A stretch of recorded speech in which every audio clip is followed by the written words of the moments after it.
Okay sir, ಕಾರ್ಯಕ್ರಮಕ್ಕೆ ಸ್ವಾಗತ. ನಾನು ನಿಮ್ಮನ್ನೇ ಈ ಪ್ರಶ್ನೆ ಕೇಳೋದಾದ್ರೆ, ಯಾವ ಪ್ರಮಾಣದ ಚಾಲೆಂಜಸ್ಗಳು ಡಿ ಕೆ ಶಿವಕುಮಾರ್ ಕಣ್ಣು ಮುಂದೆ ಸದ್ಯಕ್ಕೆ ನಿಮಗೆ ಕಾಣಿಸ್ತಾ ಇದೆ? ಡಿ ಕೆ ಶಿವಕುಮಾರ್ ಅವರ ಸದ್ಯದ ಸವಾಲು ಏನಪ್ಪಾ ಅಂದ್ರೆ, ಇಲ್ಲಿವರೆಗಿನ ಗ್ಯಾರಂಟಿ ಯೋಜನೆಗಳನ್ನ ತೂಗಿಸಿಕೊಂಡು ಅಭಿವೃದ್ಧಿನ ಸಾಧಿಸೋದು. ಇಲ್ಲಿವರೆಗೆ ಸಿದ್ದರಾಮಯ್ಯ ಸರ್ಕಾರದ ಮೇಲೆ ಇದ್ದಂತ ಆರೋಪ ಏನಿತ್ತಂದ್ರೆ, ಅಭಿವೃದ್ಧಿ ಆಗ್ತಾ ಇಲ್ಲ, ಕೇವಲ ಗ್ಯಾರಂಟಿಗೋಸ್ಕರ ಮಾತ್ರ ಹಣ ವ್ಯಯ ಆಗ್ತಾ ಇದೆ, ರಾಜ್ಯದ ಅಭಿವೃದ್ಧಿ ಆಗ್ತಾ ಇಲ್ಲ, ಶಾಸಕರ ಕ್ಷೇತ್ರ ಅಭಿವೃದ್ಧಿಗೆ ಹಣ ಇಲ್ಲ ಅನ್ನೋ ಒಂದು ಆರೋಪ ಇತ್ತು. ಅದ್ರ ಜೊತೆಗೇನೆ ಅದ್ ಯಾಕೆ ಆಗಿತ್ತಂದ್ರೆ ಹಣಕಾಸಿನ ಒಂದು ಬಿಕ್ಕಟ್ಟು. ಈ ಗ್ಯಾರಂಟಿ ಯೋಜನೆಗಳಿಗೆ ಎಲ್ಲ ಹಣಕಾಸು ವ್ಯವಸ್ಥೆಯನ್ನ ಕೂಡಿಸೋದ್ರಿಂದ ಈ ಅಭಿವೃದ್ಧಿಗೆ ಹಣ ಇಲ್ಲ ಅನ್ನೋ ಒಂದು ಧೋರಣೆ ಇತ್ತು ಸಿದ್ದರಾಮಯ್ಯ ಸರ್ಕಾರದಲ್ಲಿ. ಈಗ ಗ್ಯಾರಂಟಿ ಯೋಜನೆಗಳನ್ನ ನಿಲ್ಸೋಕ್ಕೂ ಆಗೋದಿಲ್ಲ, ಅಭಿವೃದ್ಧಿಯನ್ನ ನಿಲ್ಸೋಕ್ಕೂ ಆಗೋದಿಲ್ಲ. ಹೀಗಿರುವಾಗ ಡಿ ಕೆ ಶಿವಕುಮಾರ್ ಅವರ ಟ್ರೇಡ್ ಮಾರ್ಕ್ ಏನಂದ್ರೆ ಅಭಿವೃದ್ಧಿ, ಇನ್ಫ್ರಾಸ್ಟ್ರಕ್ಚರ್, ಬಿಗ್ ಟಿಕೆಟ್ ಪ್ರಾಜೆಕ್ಟ್ಸ್, ದೊಡ್ಡ ದೊಡ್ಡ ಯೋಜನೆಗಳು, ಟನೆಲ್ ರೋಡು ಅಥವಾ ಮತ್ತೊಂದು ದೊಡ್ಡ ರೋಡು, ರಸ್ತೆ, ಬಹಳ ದೊಡ್ಡ ದೊಡ್ಡ ಯೋಜನೆಗಳು ಕಾಣಿಸ್ತಿರುವಂತ ಒಬ್ಬ ಮನುಷ್ಯ ಡಿ ಕೆ ಶಿವಕುಮಾರ್. ಈ ಎರಡನ್ನ ತೂಗಿಸ್ಕೊಂಡು ಹೋಗೋದು ಸದ್ಯದ ದೊಡ್ಡ ಸವಾಲು.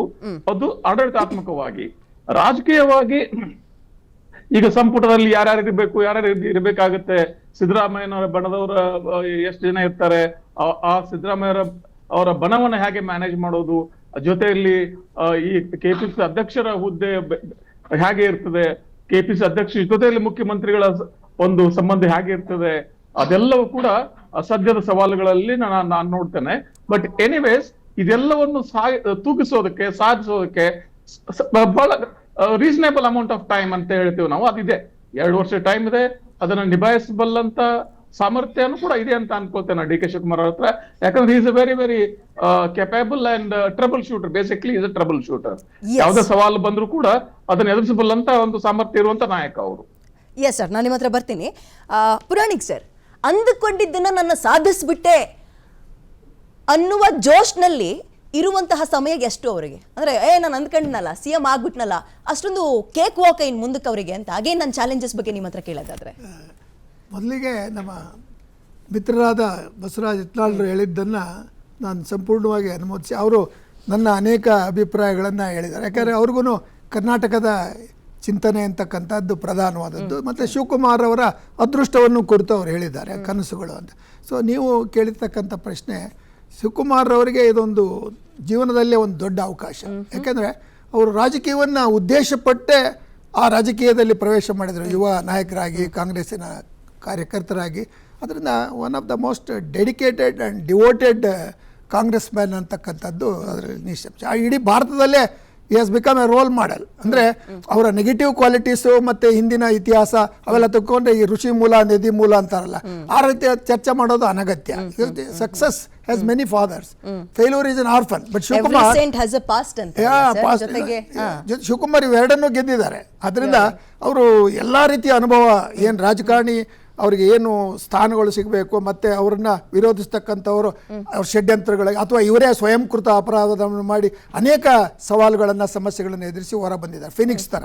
ಸೊ ಅದರಿಂದ ಶಿವಕುಮಾರ್ ಅವ್ರ ಬಗ್ಗೆ ಕರ್ನಾಟಕ ಜನತೆಗೆ ಒಂದು ಹೋಪ್ ಇದೆ. ಅವ್ರು ಹೇಳಿದ್ರಲ್ಲ, ಅಭಿಮಾನಿ, ಭಾಳ ಚೆನ್ನಾಗಿ ಹೇಳಿದರು. ಅವರು ಶಿವಕುಮಾರ್ ಅವರ ವ್ಯಕ್ತಿತ್ವವನ್ನು ಪ್ರತಿನಿಧಿಸ್ತಕ್ಕಂಥವ್ರನ್ನೇ ನೀವು ಕರೆದಿದ್ದೀರಿ. ಅದರಿಂದ ನನಗೆ ಭಾಳ ಸಂತೋಷ. ಯಾಕೆಂದರೆ ಅಧಿಕಾರ ಅಂತಕ್ಕಂಥದ್ದು ಅಪರೂಪಕ್ಕೆ ಸಿಕ್ಕುತ್ತೆ. ಈಗ ದೇವೇಗೌಡರು ಪ್ರಧಾನಮಂತ್ರಿ ಆದರು, ಕರ್ನಾಟಕದ ಎಷ್ಟು ಕೋಟಿ ಜನರಿಗೆ ಅದು ಸಾಧ್ಯ ಇಲ್ಲ. ಹಾಗೆಯೇ ಶಿವಕುಮಾರ್ ಸಹ ಅದೃಷ್ಟವಂತರು. ನೀವು ಹೇಳಿದ್ರಲ್ಲ, ಶಿವಕುಮಾರ್ಗೆ ಸ್ವಲ್ಪ ಬೇಗ ಸಿಗಬೇಕಾಗಿತ್ತು ಅಂತಕ್ಕಂಥದ್ದು ನನ್ನ ಭಾವನೆ. ನಾನು ಸುಮಾರು 6 ತಿಂಗಳಿಂದನೇ ಅವರನ್ನು ಇವರು ಸಿದ್ದರಾಮಯ್ಯನವರು ಹಸ್ತಾಂತರ ಮಾಡಬೇಕಾಗಿತ್ತು.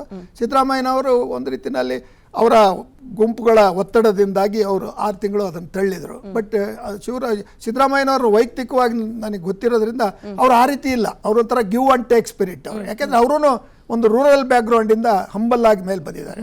ಸೊ ಅವ್ರದ್ದೊಂದು ಸಾಹಸಕತೆ ಆದರೆ ಶಿವಕುಮಾರ್ದೊಂದು ಸಹ. ಅದರಿಂದ ಶಿವಕುಮಾರ್ ಅವರಿಗೆ ಭಾಳ ಕಡಿಮೆ ಸಮಯ ಇದೆ ಅಂತಕ್ಕಂಥದ್ದನ್ನು ಒಪ್ತೀನಿ ನಾನು. ಯಾಕೆಂದರೆ 1 ರಿಂದ 1.5 ವರ್ಷದೊಳಗೆ ಅವ್ರು ಏನು ಒಳ್ಳೇದು ಮಾಡಬೇಕು. ಬಟ್ ಘೋಷಣೆ ಮಾಡಬಾರ್ದು. ಬರೀ ರೆಟಾರಿಕ್ಸಲ್ಲೇ ಶಿವಕುಮಾರ್ ಇದುವರೆಗೂ ಅವ್ರು ಏನು ಆರ್ಭಟ ಮಾಡ್ಕೊಂಡು ಬಂದರು ಅದೇ ರೀತಿ ಆರ್ಭಟದಿಂದ ಆಗಲ್ಲ. ಮತ್ತು ಇತ್ತೀಚೆಗೆ ಒಂದು ಒಳ್ಳೆ ಕ್ವಾಲಿಟಿ ನೋಡಿದ್ದೀನಿ, ಅಂದರೆ ಒಂದು ಚೇಂಜ್ ಆಫ್ ಬಾಡಿ ಲ್ಯಾಂಗ್ವೇಜ್. ಏನು ಕಡಿಮೆ ಮಾತಾಡ್ತಾರೆ. That is good. A chief minister should listen, he should be a good listener and a good performer. So ಇವೆರಡನ್ನ ಶಿವಕುಮಾರ್ ಮಾಡಿದರೆ ಏನೋ ಇರುವ ಒಂದೂವರೆ ವರ್ಷದಲ್ಲಿ ಒಳ್ಳೆ ಕೆಲಸ. ನೀವು ಹೇಳಿದ್ರಲ್ಲ, ಮುಂದೆ 7.5 ವರ್ಷ ಅಥವಾ 8 ವರ್ಷ ಅವ್ರಿಗೆ ಅವಕಾಶ, ಅದು ಸಿದ್ದರಾಮಯ್ಯನವ್ರಿಗಿದ್ದಂಥ ಅವಕಾಶವನ್ನು ಇವ್ರು ಪಡಿಬೇಕಾದ್ರೆ ಸಿದ್ದರಾಮಯ್ಯನವರ ಸಾಮರ್ಥ್ಯದ ಜೊತೆಗೆ ಅವರು ಏನು ತಂತ್ರಗಾರಿಕೆಯನ್ನು ಮಾಡಿದ್ರು, ಅವರು OBC ಹಿಡ್ಕೊಂಡ್ರು. ಶಿವಕುಮಾರ್ ಒಕ್ಕಲಿಗ ಲೀಡರ್ ಅನ್ನೋದು ನಾಮ ಮಾತ್ರ ನನ್ನ ಪ್ರಕಾರ. ಯಾಕೆ ಹೆಚ್ಚಿನ ಒಕ್ಕಲಿಗರು ಲೀಡರ್ಶಿಪ್ ನಲ್ಲಿ ಮುಂದುವರಿ ಯೋಜನಾ ಇಂಥ ಯುವಕರನ್ನ ಇಟ್ಕೊಳ್ಬೇಕು. ಅವರಲ್ಲಿ ಜಾತ್ಯತೀತವಾದ ಒಂದು ಮನೋಭಾವನೆ ಇರೋದ್ರಿಂದ ಅವ್ರಿಗೆ ಗೊತ್ತಿದೆ ಏನು ಒಂದು ರೀತಿಯಲ್ಲಿ ಕಾರ್ಯಾಚರಣೆ ಬರುತ್ತೆ. ಕರ್ನಾಟಕದ ಜನ ಮಾತ್ರ ಬಹಳ ನೊಂದು ಹೋಗಿದ್ದಾರೆ. ತುಂಬಾ ಒಂದು ರೀತಿಯಲ್ಲಿ ಅಸಹಾಯಕ ಪರಿಸ್ಥಿತಿ ಇಲ್ಲ, ಭ್ರಷ್ಟಾಚಾರ ತುಂಬಿ ತುಳುಕ್ತಾ ಇದೆ. ಅದಕ್ಕೆ ಶಿವಕುಮಾರ್ ಅಲ್ಲ, ಎಲ್ಲಾ ಸರ್ಕಾರಗಳು ಕಾರಣ. ಅದರಿಂದ ಶಿವಕುಮಾರ್ ಅವರು ಅವರು ಮತ್ತೆ ದೇಶದ ಅತ್ಯಂತ ಶ್ರೀಮಂತ ಮುಖ್ಯಮಂತ್ರಿ, ಮತ್ತೆ ಒಬ್ಬ ನಂಬರ್ 1 MLA. ಅದು ಅವ್ರಿಗಿರ್ತಕ್ಕಂಥ ಒಂದು ಇನ್ಕಮ್ ಇದೆಯಲ್ಲ, ಈ ತಮಿಳುನಾಡು ವಿಜಯ ಅವ್ರಿಗಿದ್ದಂಥ ಇನ್ಕಮ್ ಇವ್ರಿಗಿದೆ. ಅದರಿಂದ ಇವ್ರು ಭ್ರಷ್ಟಾಚಾರ, ಬಟ್ ಅವ್ರು ಸುತ್ತಮುತ್ತಲು ಇರೋರು ಇದಾರಲ್ಲ, ಆ ಭ್ರಷ್ಟಾಚಾರಿಗಳ ಒತ್ತಡವನ್ನ ಮತ್ತೆ ಮಾಫಿಯಾ ಏನು ಲ್ಯಾಂಡ್ ಮಾಫಿಯಾ ಇದೆಯಲ್ಲ, ರಿಯಲ್ ಎಸ್ಟೇಟ್ ಮಾಫಿಯಾ, ಮತ್ತೆ ಇನ್ನಿತರೆ ಒಂದು ರೀತಿಯ ಟೆಂಡರು, ಅಂದ್ರೆ ಮುಂದಕ್ಕೆ ಆ ಫಸ್ಟ್ ಸರ್ಕಲ್ ನ ತುಂಬಾ ಜೋಪಾನವಾಗಿ ನಾಜುಕಾಗಿ ನಿಭಾಯಿಸಬೇಕು. ಜೋಪಾನವಾಗಲ್ಲ, ಸಾಕು ನಿಮಗೆ ಇದುವರೆಗೂ ನಾನು ಏನು ಸಹಾಯ ಮಾಡಿದ್ದೀನಿ. ಇನ್ನು ಮುಂದೆ ನನಗೆ ನನ್ನ ಕರ್ನಾಟಕ ಜನತೆಗೆ ನಾನು ವಾಪಸ್ ಕೊಡಬೇಕು. I have to return to Karnataka people. I see ಒಬ್ಬ humble worker from a rural place Kanakapura. He has become one of the richest MLAs and chief minister also. ಈ number 2 chief minister, second Maharashtra ಬಿಟ್ಟರೆ. ಸೊ ಈ ರೀತಿಯ ಒಂದು ಸನ್ನಿವೇಶದಲ್ಲಿ ಅವರು ಅದೃಷ್ಟವಂತರು. ಮತ್ತೆ ಅವರು ಜ್ಯೋತಿಷ್ಯ ಅವೆಲ್ಲ ನಂಬೋದು ಒಳ್ಳೆಯದು, ಯಾಕೆಂದರೆ ಮೇಡಮ್ ಇದ್ದಾರೆ, ಅವರು ಅದ್ರ ಬಗ್ಗೆ ಹೇಳ್ತಾರೆ. ನನ್ನ ಪ್ರಕಾರ ಹೇಳೋದು, ಜ್ಯೋತಿಷ್ಯಗಳು ಹೇಳಿರ್ತಕ್ಕಂಥ ಒಳ್ಳೆಯ ಪಾಯಿಂಟ್ಗಳನ್ನು ಮತ್ತೆ ಅವ್ರ ಗುರುಗಳು ಮತ್ತು ಅವರಿಗೆ ಇರ್ತಕ್ಕಂಥ ಅನುಭವವನ್ನು ಸಿದ್ದರಾಮಯ್ಯನವನ್ನು ಮೀರಿಸ್ತಕ್ಕಂಥ ಗುರುವಿನ ಮಿಂಚಿನ ಶಿಷ್ಯುಡು ಎನ್ನುವ ರೀತಿಯಲ್ಲಿ ಅವರು ಕೆಲಸ ಮಾಡಲಿಕ್ಕೆ ಅವಕಾಶ ಇದೆ. No or never. That is